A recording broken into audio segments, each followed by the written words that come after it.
Hey, what's up YouTube? This is Game on Cloud 9 here, and like I said to you guys earlier, I am back, and I am back. So here's the thing.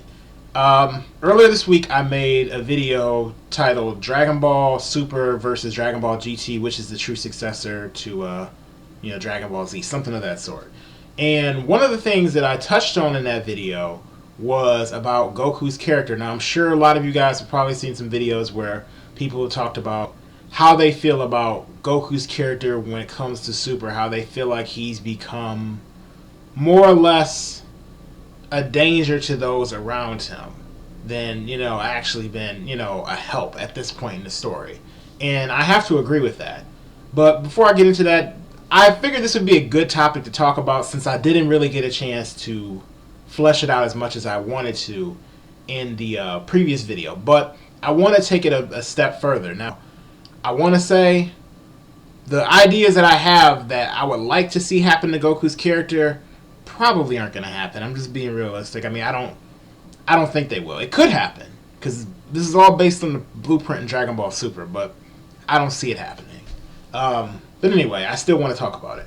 So, if you aren't completely caught up with Super, let me go ahead and give a quick brief on what's currently going on in the story. So, right now, there's a thing called the Universal Survival Tournament, which involves universes 1 through 12, all competing against each other in like a multiversal tournament. Each, basically a whole lineup of like 10 fighters from each universe.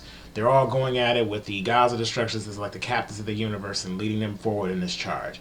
All this is being held to appease the Omni King, who is over all the universes.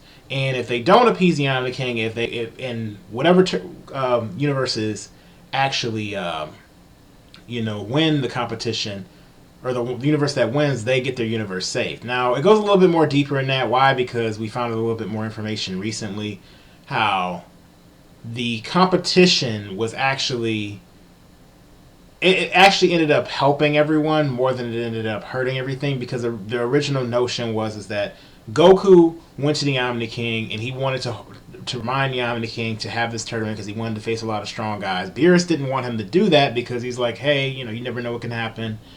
And he reminds the Omni King, and then the Omni King is like, yeah, let's go on ahead and have that competition. And then we find out, oh shoot, you're going to lose your universe if you lose the tournament. But then we find out that the Omni King was already going to eliminate all of the weaker universes except for universes 1, 12, 5, and 8. Anything that equals 13, when they're together. Those are like twin universes each other. So those universes were actually going to lose their respected verse. They were going to be eliminated. But this is basically giving them a fighting chance. Now, Goku didn't actually know this going in. That's the key thing about that. Goku just wanted to have a competition. And Beerus didn't know that this was going to happen in this way either. So, again, this kind of goes to the fact that, we have Goku. Goku didn't know, Beerus didn't know. So, Beerus felt it would be dangerous, and Whis felt it would be dangerous if Goku went to the Omni King, because the Omni King is like a ticking time bomb. You never know what you're going to get.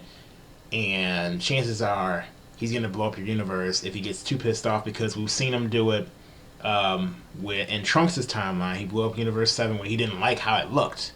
It wasn't even because Zamasu was there. He didn't like how things looked, and he even asked Goku why did he do it. But then we even see, we even hear about the fact that there were universes, other universes that existed, and those ones got eliminated. We never actually see them get eliminated, but we hear about it from, I believe, Whis. He mentions it. So the reason why I guess this is something to really consider is that I want to mention about Goku. Goku did all of this out of a selfish action. And this isn't the first time. If you actually know the Japanese subs or the Japanese dialogue or whatnot, then you know that Goku, he's pretty selfish.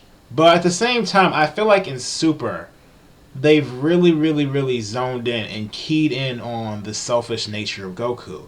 Like, I don't really feel like it was there as much in Battle of the Gods, per se, but I feel like now it's getting to the point where I actually could see, and I would like for them to take it this way, making Goku essentially become black. And I mean, obviously, he's not going to be black. Like he's not going to, be like how Zamasu was, like, with a sense of justice. That's not Goku's character.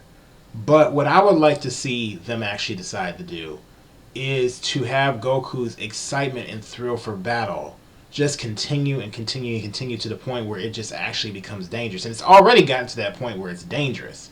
But it would be interesting if they just took it a step forward and actually had him maybe even go to the extent where maybe we even have him trying to go to planets and face off against people in these death matches.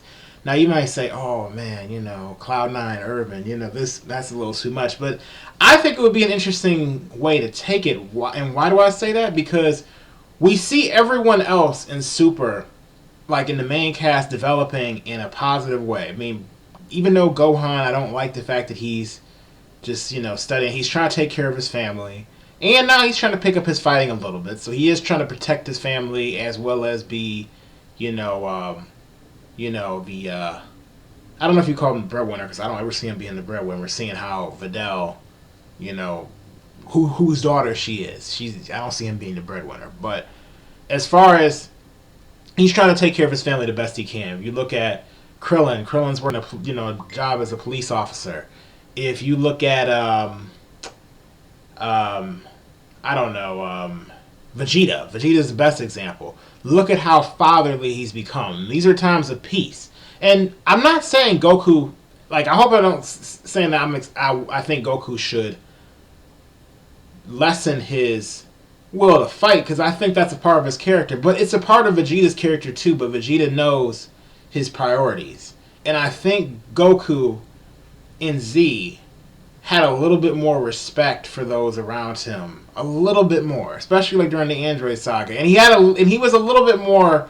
I mean, he was always been a naive character, but he didn't seem as stupid if you back in Z, as they've been making him in Super. They've really been driving that point home, And now that we have Gods of Destruction literally looking at this man like, you are about to get us all killed. You even have the freaking Daishinkan telling him to shut up in the middle of meetings, and like when you have all the Gods of Destruction together and whatnot. So like, with all of this happening, it would be sweet if Black was more or less an indirect foreshadowing of what Goku could be, but just for the thrill of fighting. I mean, Black started to love the idea of fighting too, if you noticed, and that whole universe had to come to an end because of that. Granted, it was for numerous reasons, but I think it would be cool if Vegeta, and it's not like Whis didn't actually state something about this. He asked Vegeta, well, I'll train you if you become the next God of Destruction. Vegeta's like, yeah, whatever. And Beerus is always talking about, man, like you guys are trying to take my job. Even though it's just like it's supposed to be a joke, I would like that if Toriyama actually capitalized on it, took it a step forward. What if Vegeta actually had to become a God of Destruction, and the person that he actually needs to destroy, the one who's a threat, whether it's intentional or not, actually becomes Goku. And in order to keep balance, in order to not have the entire universe blowing up and everything blowing up constantly, he has to fight against Goku. Now, I'm not trying to, I guess mirror some, maybe Naruto versus Sasuke type stuff, but I think that, for me, I feel like it would make the rivalry a little bit more intriguing. And on top of that, I think it would be a moment or a character development for Goku to learn something from Vegeta. To learn that, you need to be careful of your actions, to not get, be too over the top with what you do, because it could endanger others, because just because you like to fight. That you need to learn a level of balance. And being a God of Destruction, even though you destroy, you do have to know when to stop. You do have to, know when to call it quit. I mean, Beerus isn't just going around destroying every single thing. There's a whole thing of balance there. So, I don't know. This is just a thought that I wanted to throw out there. Not really anything too intense. Do you think that Goku, essentially, through his thrill of fighting, through his sense of always having to take on the next strongest guy, no matter what the situation is, whether or not other people could be harmed in a way, could actually cause the Z Warriors, or Goku's friends, basically, to actually have to face off against him in order to get him to realize the error of his ways. Could this be something that Super might try to capitalize on? Anyway, let me know what you guys think about this down in the comment section below. Give me your thoughts. Thumb this video up if you liked it. If you didn't like it, you can thumb it down. And I'm going to link the Shining Otaku pages, the social media pages, which is a manga publishing site that I recently started that I think you guys will enjoy. I'll link that down below, and you guys will be seeing the next video from me either maybe you might see one tomorrow, but if you don't want to see one tomorrow, it will probably be Monday. I'm trying, like I said, I'm trying to, at least for a bit, do a video each and every single day. Well, not every single day, but like each weekday that I can. So anyway, list your thoughts down below. I'm going to be sending more crossover battles up, and I'll see you guys later.